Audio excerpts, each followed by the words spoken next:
Amorçons notre rencontre avec un compte rendu sur l'événement d'aujourd'hui. Il faut dire que le Caire accueille aujourd'hui un sommet tripartite avec la Grèce et Chypre, réunissant le président Abdel Fattah el-Sisi, le premier ministre grec Kyriakos Mitsotakis et le président chypriote Nikos Christodoulidis. Il s'agit du 10e sommet depuis le lancement du mécanisme de coopération tripartite en 2014. Voyons les détails.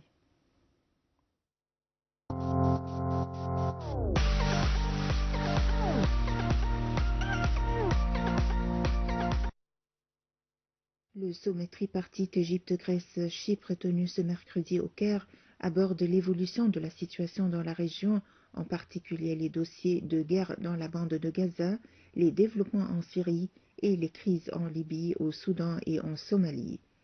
Sur le plan économique, le sommet vise à renforcer la coopération dans le domaine de l'énergie à travers l'interconnexion électrique entre l'Égypte et la Grèce et les projets d'énergie renouvelable et d'hydrogène vert. Le mécanisme de coopération entre l'Égypte, Chypre et la Grèce, qui couvre les domaines militaires et politiques ainsi que la coordination des intérêts en Méditerranée orientale, s'est développé après les découvertes de gaz naturel en Méditerranée orientale et les trois pays ont une longue histoire de coopération et un partenariat distingué et bien établi, fondé sur la confiance et le respect. L'Égypte, la Grèce et Chypre visent à renforcer leurs relations dans les domaines du gaz, la lutte contre le terrorisme et l'immigration clandestine, ainsi que la coopération sécuritaire et militaire et les relations économiques. La Grèce est considérée comme un partenaire commercial important de l'Égypte, avec un investissement total de 2 milliards de dollars. En marge du sommet se tiendra également le Forum économique égypto-gréco-chypriote avec la participation des ministres des trois pays et des représentants des entreprises des trois pays. Le président de la Fédération des chambres de commerce égyptiennes a déclaré que le forum discuterait des moyens de coopération entre plus de 70 entreprises chypriotes et grecques et 200 entreprises égyptiennes dans les secteurs de l'énergie, des infrastructures, de l'industrie, de l'agriculture et de la pêche, des transports et des services de santé.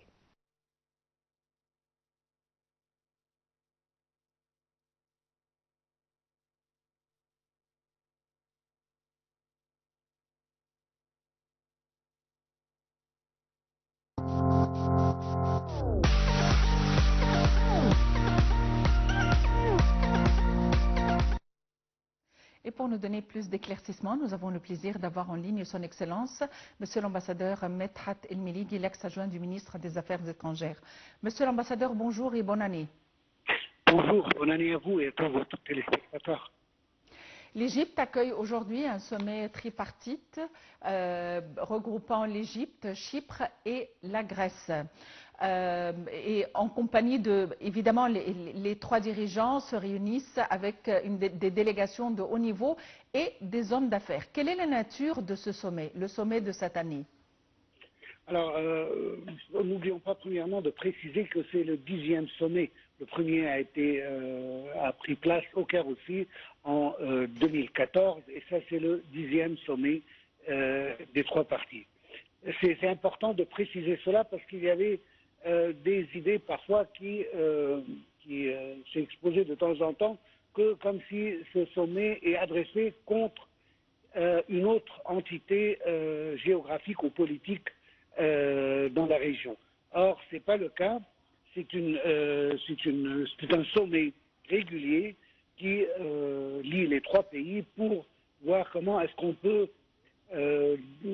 discuter et activer les cadres de coopération économique entre les trois pays et comment est-ce qu'on peut développer de nouveaux domaines pour renforcer les échanges économiques, commerciaux et les investissements conjoints dans ces trois pays à travers ce mécanisme de coopération tripartite.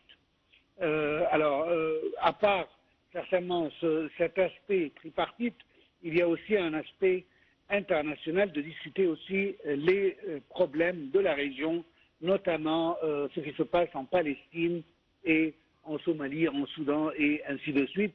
L'Égypte a toujours été le portail des pays européens pour mieux comprendre les problèmes de la région, que ce soit le Moyen-Orient ou l'Afrique. Il s'agit de dossiers importants concernant l'énergie renouvelable, la connectivité électrique et autres. À votre avis, comment peut-on évaluer l'avancée et la progression de ces accords et de ces projets? Alors, comme je viens de le préciser, alors ça, c'est pas la première partie et c'est pas même la première fois qu'on discute ce même dossier. On a déjà pris des étapes lors des derniers sommets. Et maintenant, la situation, c'est de pouvoir élaborer davantage sur ces plans et comment est-ce qu'on peut travailler sur les sources d'énergie, énergie renouvelable et aussi d'autres moyens de coopération économique, que ce soit dans le domaine de l'énergie, tel que le pétrole et d'autres ressources minérales ou l'énergie renouvelable, telle que vous venez de le citer. Alors, on doit attendre le communiqué final, de voir exactement quels sont les aspects pris par les trois présidents, mais je sais que déjà notre ministère de l'énergie a préparé des dossiers pour être plus examinés par les chefs de l'État pour pouvoir finalement arriver à un plan plus tangible de travail dans ce domaine-là. Excellence, Monsieur l'ambassadeur Medhat El Meligui, vous êtes l'ex-adjoint du ministre des Affaires étrangères. Merci pour votre intervention. Il faut dire que l'Égypte et Oman ambitionnent d'établir des liaisons directes entre les ports de Doukoum et Salah à Oman et des ports égyptiens tels qu'Alexandrie et Ain es-Sokhna. Cette visite intervient alors que les relations entre l'Égypte et Oman connaissent un nouvel élan marqué par des visites respectives des dirigeants des deux pays en 2022 et 2023. En ce qui concerne les exportations égyptiennes ont affiché un record de 40 milliards de dollars en 2024, entre 35,6 milliards en 2023, a déclaré le ministre de l'investissement et du commerce extérieur, Hassan El Khatib. Le gouvernement se donne pour objectif de porter les exportations à 145 milliards de dollars d'ici 2030, a ajouté le ministre lors d'une rencontre avec les membres du Conseil des exportations.